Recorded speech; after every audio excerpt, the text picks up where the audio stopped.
ceux qui connaissent Congo. Son travail était de pouvoir livrer les carburants. Il était, lui, comme représentant de l'armée rwandaise, et un autre Congolais qui est déjà décédé malheureusement, pour gérer les carburants à la logistique, à la société. Et moi, je savais à l'époque que Kabila était rwandais, puisqu'il était tout le temps avec James Kabarebe. C'est après que j'apprendrai que c'était le fils de Kabila, même pas un fils adoptif, un fils biologique. Mais comme vous savez, les Congolais n'aiment pas la vérité, alors que le peuple congolais a besoin de savoir les origines des dirigeants qui nous dirigent. Aujourd'hui, c'est la première fois qu'on a un chef de l'État. Évidemment, il y a Félix Tshisekedi, il y a aussi Kasavubu Joseph, qui on connaissait au moins les parents, on connaît les écoles où ils ont fréquenté, on connaît les terrains de foot où ils ont joué, on connaît leurs amis. Mais qui connaît aujourd'hui les collègues qui ont étudié avec Joseph Kabila? Qui connaît l'école où Kabila a étudié avant de venir au Congo? Vous savez que ce sont des questions. Même Mobutu aussi, je ne dis pas pour Mobutu. J'ai été aussi ministre de Mobutu. J'ai eu la chance, moi, d'être ministre de Mobutu. J'ai été aussi ministre de Kabila. Et je vous dis que chaque mois, il est payé 66 millions de dollars. Il était payé. J'étais ministre de l'énergie. Et à l'époque, on les payait dans le budget de mon ministère, couvrant notre contribution à la Sinelac. La Sinelac, en fait, c'était l'entreprise commune entre nous, d'électricité, entre la RDC, les Rwandais et les Burundais. L'argent était payé au Rwanda, comme les Rwandais disaient qu'elle donnait de l'électricité des Ruzizi, elle avait préfinancé. Mais ce préfinancement-là n'est jamais fini. Et jusqu'à l'arrivée de Félix Tshisekedi, les 66 millions de dollars étaient payés. Je suis ancien ministre de l'énergie, je vous dis que ça sortait de mon ministère. Et lorsque Félix Tshisekedi a arrêté ces paiements-là indus, ça a posé un problème. Je pense que c'est un secret de polichinelle. Ceux qui ont été à la tête de ce ministère-là pourraient témoigner. Et moi, j'avais posé la question, on m'a dit que non, c'est la contribution de la RDC à la Sinela. J'ai même organisé une mission de contrôle. J'ai même un collègue député qui est ici, honorable, il est maintenant devenu député, honorable Soumaïli. Honorable Soumaïli, Emile est ici, il était à l'époque un de mes collaborateurs dans mon cabinet. J'ai fait la même mission avec lui. Donc c'est une histoire bien connue. Et c'est comme ça qu'aujourd'hui, vous savez que le Rwanda est agité puisque cette manne-là ne tombe plus. Voilà une des causes de guerre. Comment expliquer aujourd'hui? Puisqu'on peut croire, qu'on peut dire tout ce qu'on dit, que Jean-Pierre Bemba fait de la politique. Non. C'est Kabila qui a combattu, soi-disant, l'M23.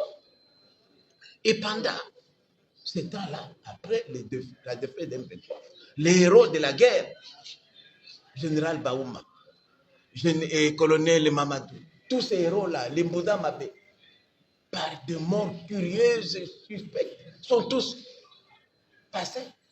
On peut se demander comment ces héros-là sont morts dans des circonstances mystérieuses. Jusqu'aujourd'hui, on n'a jamais expliqué. Et on voit aujourd'hui la même personne qui a combattu l'M23. M23 est défait, c'est fini, non, vous avez gagné la guerre. Il va encore les suivre en Nairobi, négocier avec qui? Avec qui? Avec Kagame à côté et Museveni. Et après, 10 ans après, ces gens-là reviennent ici. C'est lui qui devient encore chef de guerre. On va te demander la question, mais il y a quelque chose qui ne marche pas. C'est pourquoi on se pose qu'est-ce que Kabila est-il réellement congolais? Nous ne savons pas la mère de Kabila, la vraie mère biologique. Moi, je suis Moussaïd. J'ai connu maman Sifa depuis des années, avant même que Mouzé n'arrive ici. Parce qu'on allait à l'étranger. Je n'ai jamais entendu parler d'un de ses fils qui s'appelait Joseph Kabila. Mais à l'époque, on ne peut pas parler. Je crois que les Congolais ont besoin quand même de savoir les passés de leurs dirigeants. Ce n'est pas mauvais de finir. Et si lui, Joseph Kabila, persiste et à dire qu'il est le fils biologique de Mouzé Laurent de Kabila, mais pourquoi il refuse de faire l'ADN? Le corps de Kabila est ici, de Mouzé. On n'a qu'à prendre les sangs et faire les tests d'ADN. C'est possible. Aujourd'hui, avec la technologie, le corps est là, on peut tester. Mais Kabila Joseph a toujours refusé ça. Même son nom n'était pas Kabila Joseph. Quand il est venu à Goma, on ne l'appelait pas Kabila. Moi, c'est ici à Kinshasa, quand il est devenu général et fort commandant des forces terrestres, que j'ai appris qu'il s'appelait Kabila. Il ne s'appelait pas Kabila à Goma. Est-ce que vous avez déjà rencontré...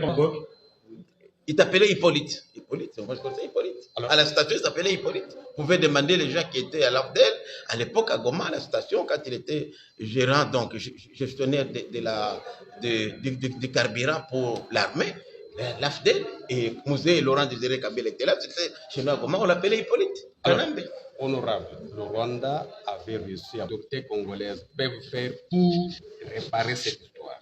Bon, moi je crois qu'aujourd'hui, nous voulons la réconciliation. On ne peut pas parler de réconciliation s'il n'y a pas de vérité. Il faut quand même qu'il y ait la vérité. Qu'on sache d'abord qui ont couvert Kabila jusqu'à aujourd'hui. Bon, l'effet professeur, il est mort là, un Katangé là, qui était même ministre. Hein? Moukena avait reconnu que c'est lui-même qui avait donné le nom de Kabangé à Kabila. C'est lui qui avait, il a reconnu. Et qu'il avait eu mission, c'est ça qu'on appelle de lui gouverneur, il a dit de son vivant que c'est lui qui avait eu mission à faire accepter Kabila comme Congolais. Mais pourquoi aujourd'hui les Congolais, les autres complices, ne font pas leur mea culpa? Ceux qui ont prétendu être cousins de Kabila, même leur oncle et tante, ces gens-là doivent être sanctionnés. Il faudrait qu'une information judiciaire soit ouverte pour connaître les origines de Kabila, comment le pays a été infiltré à ce niveau-là jusqu'à abriguer la magistrature suprême. Kabila n'est pas seul. Il y a eu des complicités congolaises. Et les gens qui sont encore là aujourd'hui, qui l'ont accompagné, ces personnes-là doivent être sanctionnées puisqu'ils ont fait du mal et du tort au pays. Pour terminer, Jean-Pierre Bemba, on va plus loin.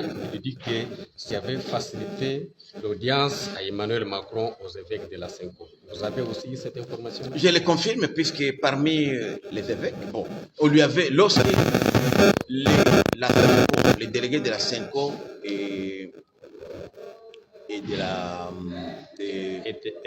SSC ont quitté ici, la première personnalité a été rencontrée, c'était bel et bien Paul Kagame. Pour eux, ils disent qu'ils voulaient aller à Goma rencontrer Nanga et les autres, mais ne pouvaient pas entrer à Goma sans passer par Kigali pour arriver. Ça peut être vrai ou faux. Mais en rencontrant le président Macron, ils lui ont dit non seulement, et en rencontrant le président Kagame, non seulement ils lui ont demandé de leur faciliter l'audience auprès du président Macron, mais de leur faciliter aussi l'audience auprès du président Museveni et d'autres leaders. Ça, ils l'ont demandé, ils ne peuvent pas le cacher. Ils l'ont demandé en plein air, en pleine audience. Et le président rwandais a dit que non, vous pouvez compter sur moi. Je sais que votre président, comme il cache la vérité, il ne pourra pas vous faciliter ça. Et il a bien appelé le président Museveni, il a appelé le président Macron et il a confirmé l'audience. Et c'est l'ambassadeur du Rwanda à Paris qui a accueilli notre délégation et a donné l'heure et l'endroit où elle devait être reçue. Ce n'est pas un secret, puisque quand ils sont partis là-bas, il y avait d'autres opposants qui étaient là. Notamment, je peux dire, je ne vais pas citer ici des noms, puisque ça serait indécent de les dire. Et c'est pourquoi même vous avez vu que dans leur plan, les plans, ce n'est pas un plan pour le pacte social, non. Les plans, c'est clair. C'est d'abord de mettre fin au mandat constitutionnel, au mandat légal de Tshisekedi. C'est Tshisekedi qui est vidé là. Tout ça, il n'y a rien de pacte social, non, de réconciliation. Il n'y a rien. C'est pourquoi nous disons aussi, nous qui soutenons Tshisekedi, nous disons que nous inscrivons en fond à la démarche du pacte social. Le fait seulement d'impliquer les agresseurs dans ce pacte social, pour nous, c'est une démarche de voie à l'échec. J'aime bien Martin Fayoulou, je salue son courage, mais je dis à Martin Fayoulou qu'il cherche notre dialogue sans passer par les évêques de l'ECC ou de la Senko. Merci.